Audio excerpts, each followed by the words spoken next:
The Life and Influence of William Shakespeare by Justin for Humanities Online, Professor Rogers. This presentation will focus on the birth and death of Shakespeare along with the highlights of his everlasting influence on literature. Without Shakespeare, we may not be where we are today on a literature level. William Shakespeare was born at Stratford-upon, a marketing town approximately 100 miles northwest of London, and was baptized on April 26, 1564. His exact date of birth is unknown, but his birthday is usually celebrated on April 23rd, coincidentally also his death date. He was born to John and Mary Arden, John who was a farmer, wood trader, among other small occupations, who climbed up the social ladders by marrying Mary Arden, a daughter of an aristocratic landowner. Both were practicing Catholics during the Elizabethan era, a time which England was establishing the Church of England, and many non-believers were heavily persecuted.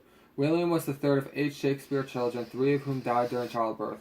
No records are around to tell us about William's education, though it is widely assumed that he attended a well-regarded local grammar school in Stratford-upon, where he likely studied Latin grammar and classics dating back to the early Roman and Greek times. It is also unknown whether he completely abandoned his studies to become an apprentice for his father, which was a regular occurrence at the time.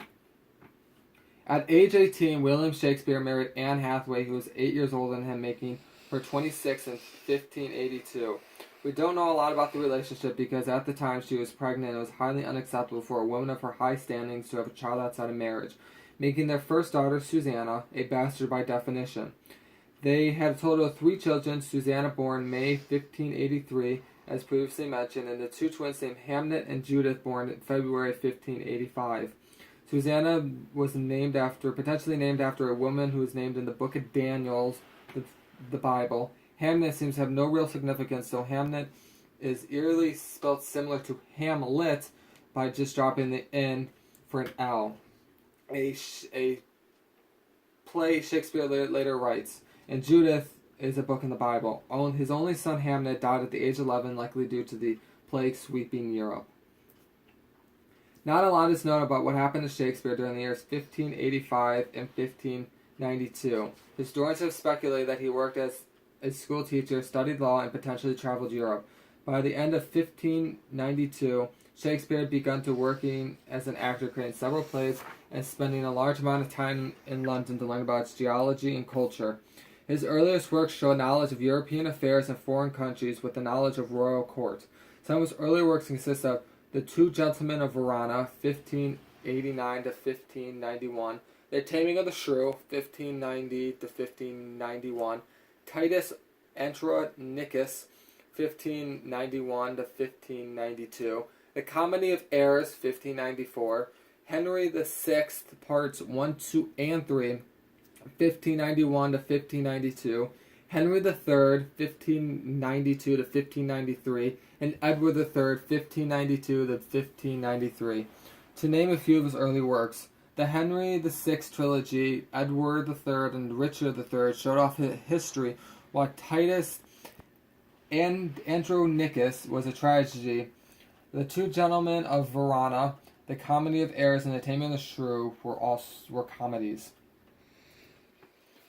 Between 1590 and 1612, Shakespeare penned some of his most infamous plays, such as Romeo and Juliet, 1595, A Midnight Summer Dream, 1595, Hamlet, 1599-1601, Othello, 1603 to 1604, and Macbeth, 1606, to name a few.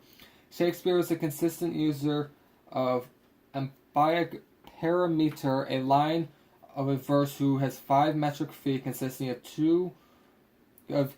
one short or unstressed syllable followed by one long or stressed syllable. For example, 2 households, both alike in dignity. He also used medieval soliloquies, an act of speaking of one's thought aloud while regardless of any hearers, especially by a character in a play. An example would be from Hamlet's to be or not to be speech, and especially wordplay. A lot of his inspiration can be dated back to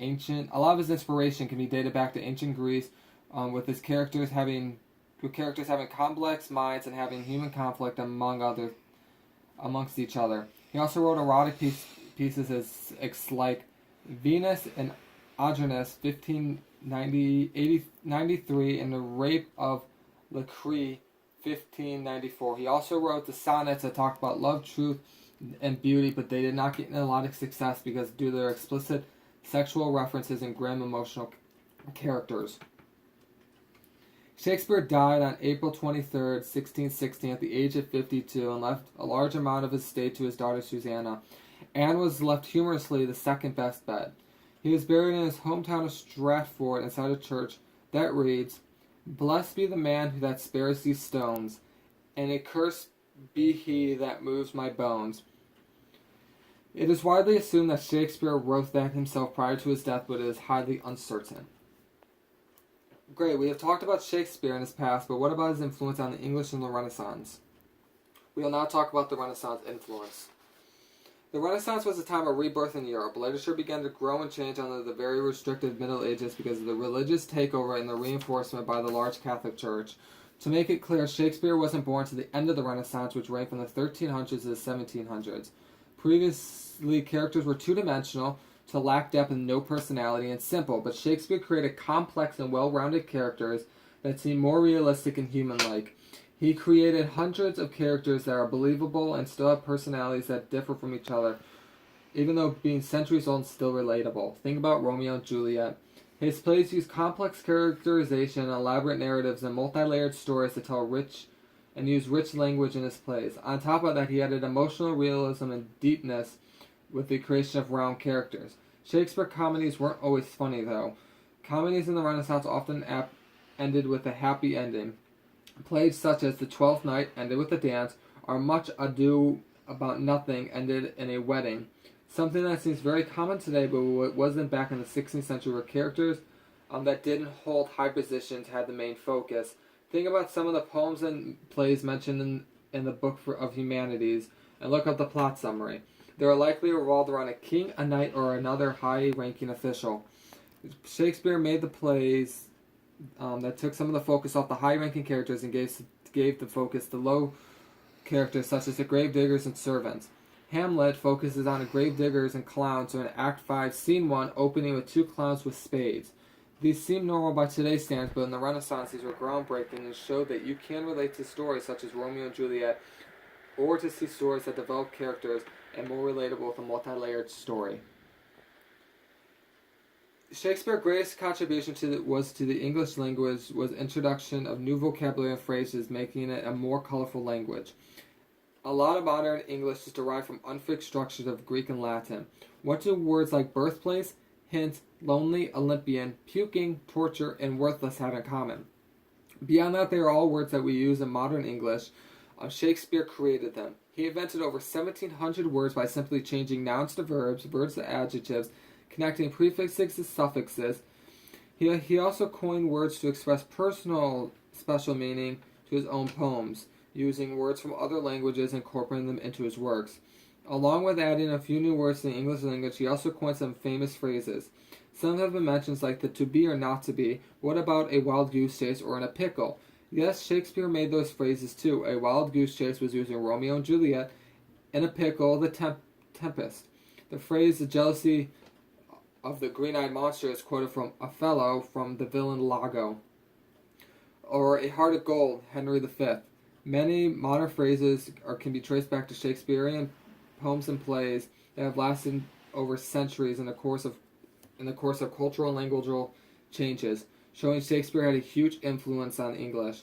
The Elizabethan English also followed close to the spoken language, and there was no formalized prescriptive grammar. He formulated a decasyllabic structure, which the basic structure of his poetic forms were 5 lines. Shakespeare didn't just make poems and plays, but reinvented the English language to express more and form structure based on for poems and sentences. He used over 30,000 words in his works, and with an average adult only knowing about 20,000. Shakespeare has left his mark on literature so well that his name and quotes are often shown off to show a firm grasp on a subject or to sound quite intelligent. Charles Dickens letters his works with Shakespearean quotes, and his novels reference Shakespeare. Herman Melville, the author of Moby Dick, uses formal stage direction and extended soliloquies His original works have also spawned modern versions of titles such as The Serpent's Eggs, based off of Julius Caesar, The West Side Story, Romeo and Juliet, North by Northwest by Alfred Hitchcock, Hamlet, or an episode of Star Trek called All Our Yesterdays, which uses the Macbeth plot. Many modern writers take Shakespeare's plays and place them in a modern environment. These 2 pages consist of my works cited. These are sources I comprised to use during the PowerPoint, so I talked factual and didn't mislead my audience. I also linked and cited where I got the pictures from. I hope you learned something new about Shakespeare and how he influenced the Renaissance and changed the world forever. No legacy is so rich and honest. William Shakespeare. Thank you.